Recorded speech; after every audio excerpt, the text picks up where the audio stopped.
সহকর্মী আলামিন শিকদার সেখানে রয়েছেন, খবর সংগ্রহ করছেন। আরও একবার যাব তার কাছে। আলামিন, এই মুহূর্তের কি আপডেট আছে আপনার কাছে, একটু জানতে চাই বিস্তারিত। আমরা ঠিক ভবনের যে পেছনের অংশ, যে জায়গাতে আগুনের ভয়াবহতা সব থেকে বেশি, সেই অংশের দৃশ্য এখন আপনাকে দেখানোর চেষ্টা করছি। প্রথম দিকে আমরা যে অংশটি দেখিয়েছিলাম সেখানে মাত্র একটি ক্রেন কাজ করছে, অর্থাৎ যে লিফট ক্রেনের মাধ্যমে পানি দেয়া হচ্ছে।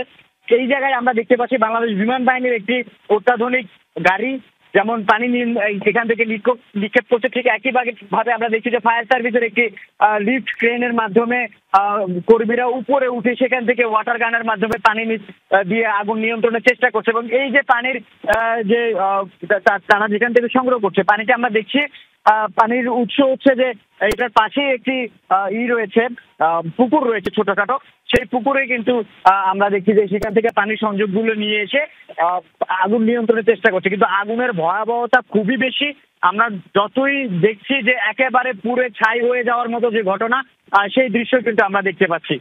এখন পর্যন্ত উপরের যে অংশ, সেই অংশে আমরা আগুন দেখতে পাচ্ছি। এবং 6 তলায় আমরা প্রথমে বললো, এটা স্পষ্টভাবে বোঝা যাচ্ছে যে 7 ও 8 তলায় আগুনটি 7 তলায় আগুনের সূত্রপাত হয় এবং সেটি 8 তলা পর্যন্ত গিয়ে ছড়ায়। তবে আমরা প্রথমে যে 5 ও 6 তলার কথা বলেছিলাম, সেখানেও কিন্তু এখন দেখা যাচ্ছে 6 তলাও ধীরে ধীরে আগুন ছড়িয়ে পড়ছে এবং সেই দৃশ্য আমরা কিছুক্ষণ আগে দেখিয়েছি। তবে আগুন একদম স্পষ্টভাবে দেখা যাচ্ছে। সেখান থেকে আগুনের যে ফুলকি, সেই ফুলকিকে আমরা দেখতে পাচ্ছি কুণ্ডলি পাকিয়ে পাকিয়ে বের হচ্ছে এবং ধোয়ার যে কুণ্ডলি সেটাও দেখা যাচ্ছে। একেবারে আকাশ ছেয়ে গেছে, চট্টগ্রাম ইপিজেডের আকাশ ধোঁয়ায় ছেয়ে গেছে এমনটা বলা যেতে পারে। কারণ এবং আশপাশের অনেক মানুষ কিন্তু আমরা দেখছি যে তারাও ফায়ার সার্ভিসের যে কর্মীরা রয়েছেন তাদেরকে যে তাদের যে পাইপলাইন সেটা নেওয়ার জন্য সহযোগিতা করছে এই কারখানার শ্রমিকরাই। এবং সবকিছু মিলিয়ে এখন পর্যন্ত বলতে গেলে 20টিরও বেশি ইউনিট এখন কাজ করছে এই জায়গায়। আগুনের ভয়াবহতা শাওন আপনি দেখতে পাচ্ছেন। আমরা যদি আরেকটু জুম করে সেদিকে যাওয়ার চেষ্টা করি, আগুনের কাছাকাছি যাওয়ার যতটুকু সম্ভব আমরা যাই এবং সেখানে এই দৃশ্যটা বলে দিচ্ছে যে 7 তলা এবং 8 তলায় কতটা ভয়ঙ্কর ভাবে পুড়ছে।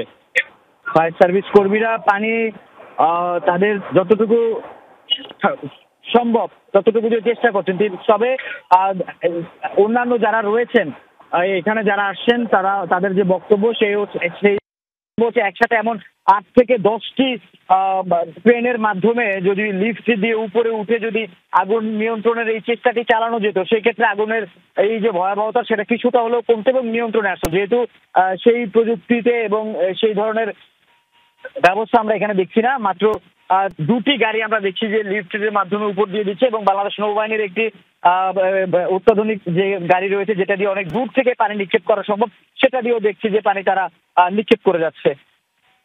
তবে এখন পর্যন্ত আগুনের যে ভয়াবহতা, সেই ভয়াবহতা বলতে পারি যে প্রথম যেভাবে ছিল সেই অনুযায়ী এখনো পর্যন্ত একই রকম রয়েছে এবং ভেতরে সবকিছু পুরে একেবারে ভৎস হয়ে গেছে সেটা বলাই যায়। এবং আগুন একটু পানি প্রেসার কমে গেলে আগুনের যে তীব্রতা সেটা অনেকটা স্পষ্ট হচ্ছে এবং অনেক ভয়ঙ্কর ভাবে আমরা দেখতে পাচ্ছি ভেতর থেকে আগুনের জ্বলে জ্বলে এবং কুণ্ডলি পাকিয়ে পাকিয়ে আগুনের গোলাগুলো আমরা দেখতে পাচ্ছি।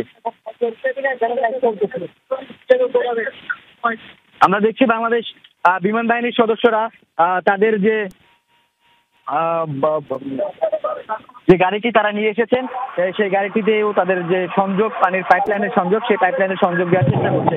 এবং এই পুরোটাই কিন্তু পাশের একটি আমরা যতটুকু দেখেছি যে এখানে একটি পুকুর রয়েছে, সেই পুকুর থেকেই তারা চেষ্টাটা করছেন এবং নিয়ন্ত্রণের যে চেষ্টা, সেই চেষ্টাটি চালিয়ে যাচ্ছেন। এই যে পুরোপুরি কার্যক্রম, সেই কার্যক্রমটি আমরা দেখানোর চেষ্টা করছি। তবে ভেতরে আশপাশের কয়েকটি কারখানা থেকেও পানির সংযোগ নিয়েও আসলে পানির যে সংকুলন সেটা আসলে করা যাচ্ছে না, পানির একটা সংকুলন যার কারণে পাশে একটা বড় পুকুর রয়েছে ব্যবজার, সেই পুকুর থেকে আমরা দেখতে পাচ্ছি যে এখন যে তাদের যে পানির সংযোগ, ফায়ার সার্ভিস সেই পানির সংযোগটি সেখান থেকে নিয়েছে এবং এখান থেকে আমরা যে চেষ্টা, সেই চেষ্টাটা দেখছি। এখন বাংলাদেশ নৌবাহিনী, বাংলাদেশ বিমান বাহিনী, তারা সবাই তাদের যে টিম রয়েছে সেই টিমের মাধ্যমে চেষ্টা করছে এই আগুন নিয়ন্ত্রণে আনার।